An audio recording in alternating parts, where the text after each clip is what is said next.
livelihoods. So the Lekgotla meets in a very difficult period where we are faced with a pandemic, but the sole focus has been of government to save lives and protect livelihoods, as I've already said, and also the triple responsibility of protecting women who continue to be battered by the scourge of gender-based violence. And that is also a result of an economic impact of women or standing of women in society. And we're also focusing on the rebuilding of our economy through our Economic Recovery and Reconstruction Program, which was announced by the State President, Mr. Cyril Ramaphosa, last year in October. And the focus on the Economic Recovery and Reconstruction Program is mainly to check what is the progress that have been made, given the stage that we are in with the pandemic and the fiscal outlook of the country and the economy in general. What are the adjustments that have to be made to make sure that that economic recovery and reconstruction program that we have committed ourselves to, together with our social partner, can deliver what we have said we'll do for the country to rebuild an inclusive economy, but also to build an inclusive economy that at some point will create jobs, but it will also be a growing economy. The Lekgotla will also focus on the issues around the African continent, in particular, the African Continental Free Trade Area agreement, because it has come into effect on the 1st of January. And it came into effect during the chairpersonship of our state president as the chairperson of the AU.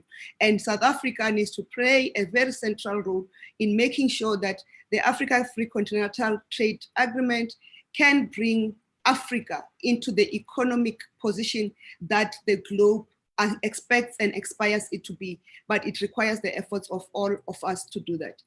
And also what is also critical for us is the discussion around the state of municipal finances, that we know the challenges that we face in our municipalities, and municipalities remain the face of government that is closest to the people, and therefore we cannot continue to neglect the state of their finances. More so, they're also going to local government election. We need to make sure that the elections, when they take place, the new municipal leadership will come into sound organizations that are able to deliver services. But also it's important to strengthen the delivery of services by municipalities.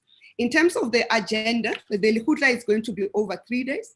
And the president started by also calling on all of us to observe a moment of silence to honor our late colleague, Minister Jackson Tembu, may his soul rest in peace, because he served with us and it was the first meeting since his passing and his burial that we were meeting. So we had to pay our respects to him and his contribution to us. But we have already dealt today with the matters around the current state of the economy, the fiscal outlook, and the budget, including the state of municipal finances. We are also going to receive a briefing on the COVID-19 overview and the vaccine rollout. You will recall that this is the first major health operation that the country will execute in so many years.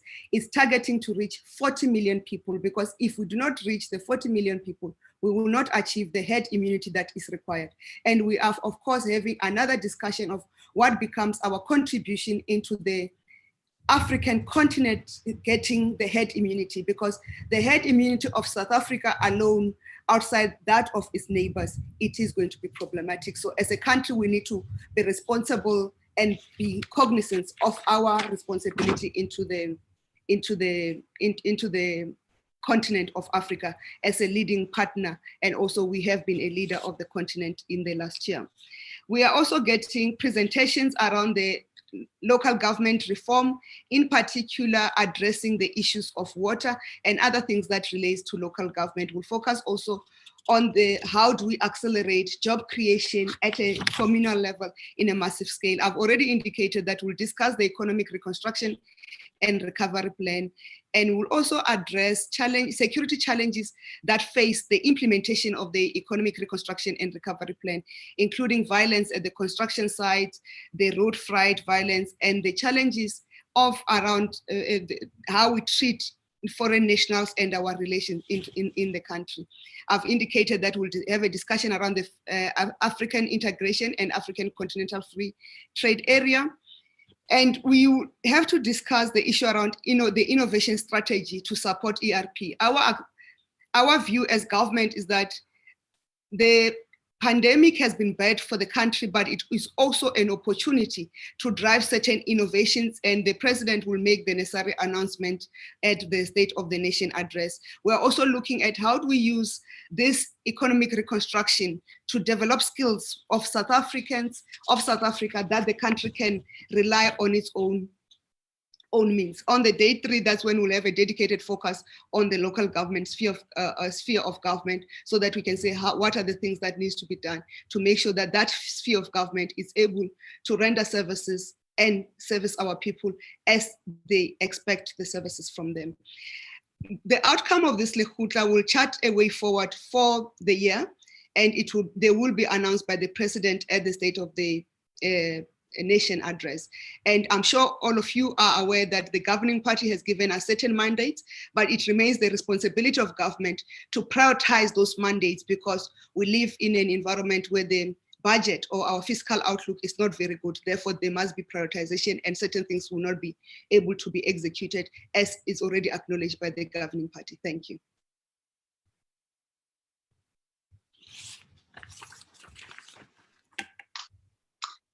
Thank you very much, Minister. Colleagues, as we've said, those were really just scene-setting remarks in terms of what is to be expected from the Cabinet Lekgotla, which is currently underway. As I've indicated, that colleagues who wish to engage the Minister through questions can just raise their hands on the Zoom platform, and we will take only one round of questions because the Minister actually is currently in Cabinet and she needs to go back to the Cabinet Lekgotla.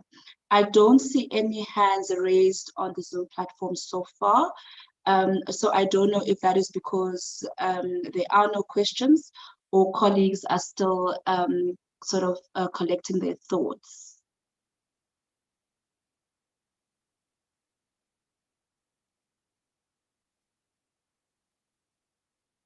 Okay, questions going once.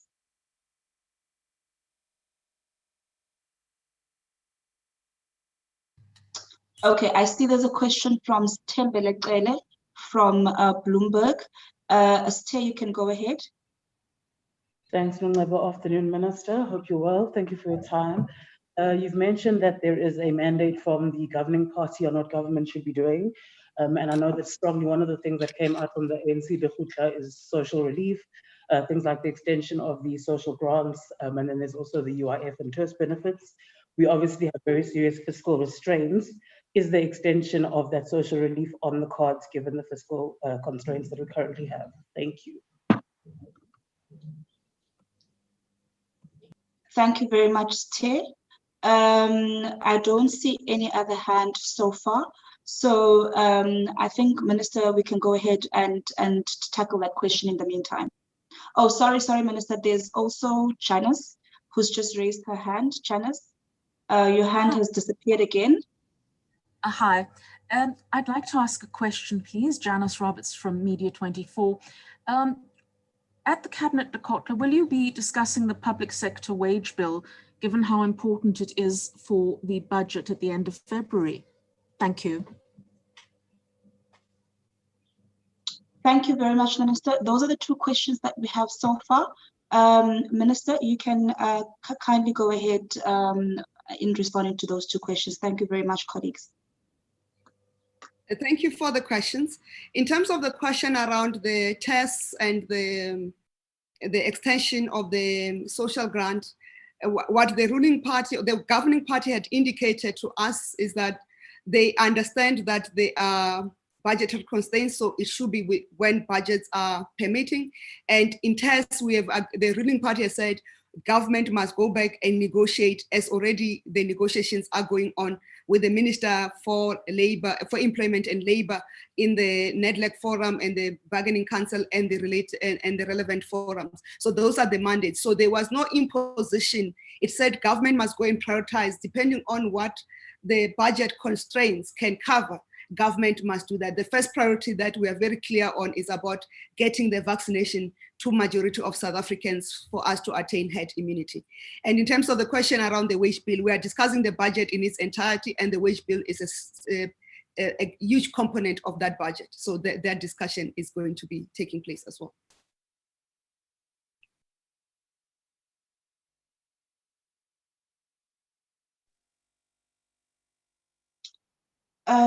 Thank you very much, Minister.